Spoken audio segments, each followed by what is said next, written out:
Between denial and diplomacy, a war whispers behind closed doors. In Iran, messages travel through shadows. Nothing that has reached full-on negotiations, yet things are going very well.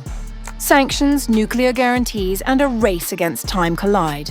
So is this brinkmanship or the first draft of peace?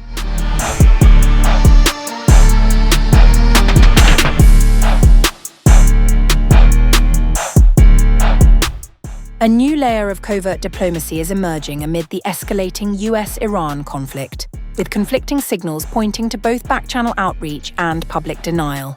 According to Al Arabiya, citing Israel's Yedioth Ahronoth, Iran's Foreign Minister Abbas Araghchi has privately informed US envoy Steve Witkoff that Supreme Leader Mojtaba Khamenei has approved talks toward a potential deal. Sources cited in the report claim the newly appointed leader, who assumed power after the death of Ali Khamenei during the opening phase of the US-Israel war, is prepared to end the conflict swiftly, but on Tehran's terms. The report comes just as US President Donald Trump unexpectedly paused planned strikes on Iranian energy infrastructure, announcing a 5-day delay after issuing a 48-hour ultimatum to reopen the Strait of Hormuz. Trump has maintained that talks are underway, telling Fox News an agreement could be reached within 5 days or less, adding, "Things are going very well." However, Tehran has publicly denied the existence of formal negotiations, even as indications of indirect engagement continue to surface. According to CNN, an Iranian source confirmed that limited outreach has taken place, initiated by Washington, but stopped short of describing it as formal talks. There has been outreach between the United States and Iran, initiated by Washington in recent days, but nothing that has reached the level of full-on negotiations. Messages have been received through various intermediaries to scope out whether an agreement to end the war can be reached. The proposals being looked at are aimed not merely at achieving a ceasefire, but a concrete agreement to end the conflict between the US and Iran. The same source outlined Tehran's conditional openness to a broader settlement. Iran is not asking for a meeting or direct talks with the United States, but is willing to listen if a plan for a sustainable deal comes within reach that would preserve the national interests of the Islamic Republic of Iran. Iran is ready to provide all the necessary guarantees that it will never develop nuclear weapons, but is entitled to peaceful use of nuclear technology. The source further stressed that any agreement must include the lifting of all sanctions imposed on Iran. Taken together, the developments point to a dual-track dynamic: public confrontation paired with quiet diplomatic probing. As military deadlines loom and economic pressure mounts, the question is no longer whether communication exists, but whether it can translate into a verifiable end to the conflict.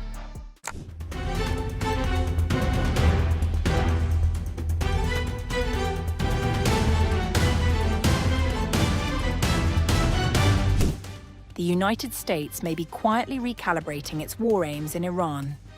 Just weeks after signaling support for regime change in Tehran, President Donald Trump is now hinting at something very different. At the start of the conflict, the objective appeared clear. Following joint US-Israeli strikes and the killing of Iran's top leadership, Washington openly encouraged internal upheaval, calling on Iranians to take control of their government. But that ambition now seems to be fading. Perhaps the most telling contradiction in Trump's shifting Iran posture came from the president himself.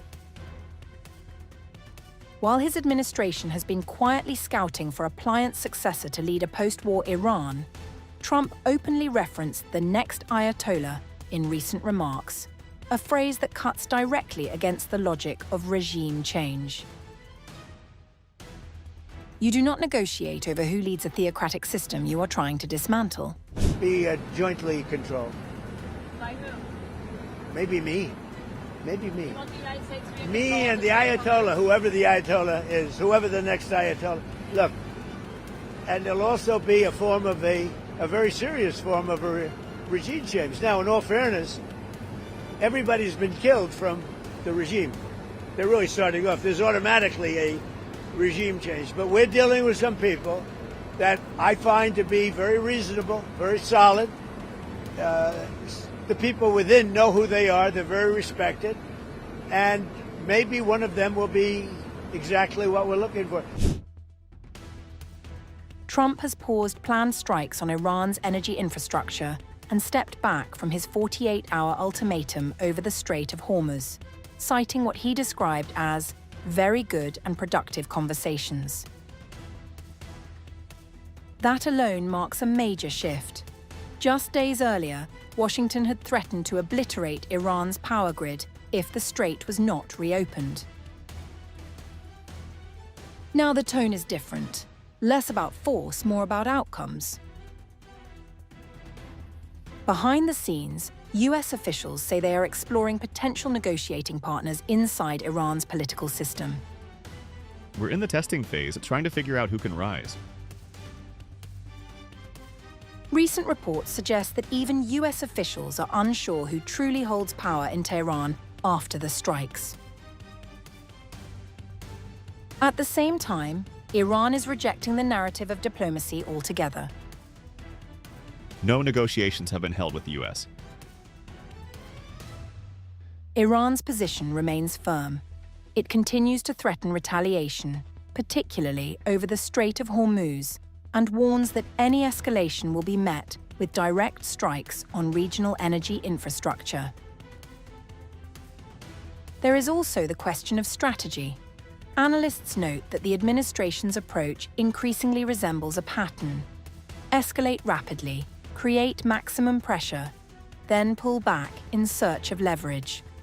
So is this a retreat from regime change or simply a tactical pause? The answer is not yet clear. What is clear is that Washington's objectives are evolving, from overthrowing a government to negotiating with it, from military dominance to controlled de-escalation.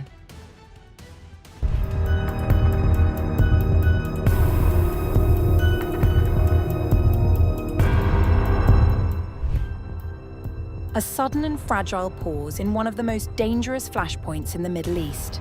After days of escalating threats, US President Donald Trump has announced a temporary halt to strikes on Iran's energy infrastructure. On March 23rd, Trump announced that the United States will refrain from targeting Iranian power plants for 5 days, extending the earlier ultimatum over the Strait of Hormuz. The decision followed what Trump described as productive conversations, though details remain unclear. I have instructed the Department of War to postpone any and all military strikes against Iranian power plants and energy infrastructure for a 5-day period. The pause comes after intense warnings from Tehran. Iran's Islamic Revolutionary Guard Corps had made it clear that any strike on its energy grid would trigger retaliation against power and desalination facilities across the region, including in Israel and Gulf countries hosting US bases. Iran is now projecting the development as a strategic outcome of its firm posture.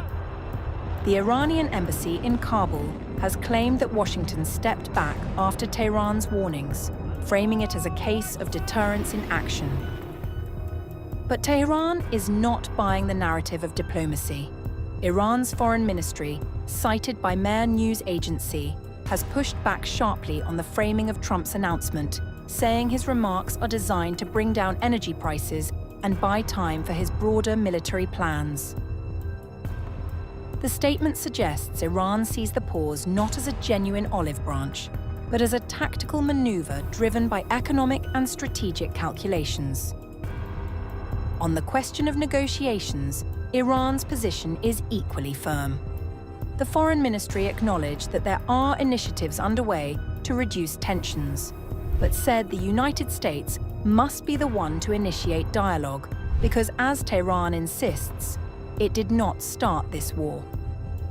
At the same time, conflicting signals are emerging from within Iran. The Fars news agency, citing a source, says there have been no direct communications with the United States, nor any indirect negotiations through intermediaries, raising serious doubts over the nature of the talks referenced by Washington. Meanwhile, fresh statements carried by Tasnim news agency make clear that Iran is not standing down militarily. An Iranian source said that Iran will continue to respond and broadly defend its territory. On the Strait of Hormuz, the warning was equally blunt. The Strait of Hormuz will not return to pre-war conditions as long as the psychological warfare continues. Shipping traffic through the strait has already dropped sharply, and Iran has warned it could escalate further, including disrupting maritime routes across the Gulf. Despite the temporary pause, Trump's own caveat underscores the uncertainty ahead. The suspension is conditional and could be reversed at short notice. For now, the 5-day window offers a narrow opportunity to de-escalate. But with competing narratives, no confirmed diplomatic channel, and Iran openly questioning Washington's motives, the risk of miscalculation remains dangerously high.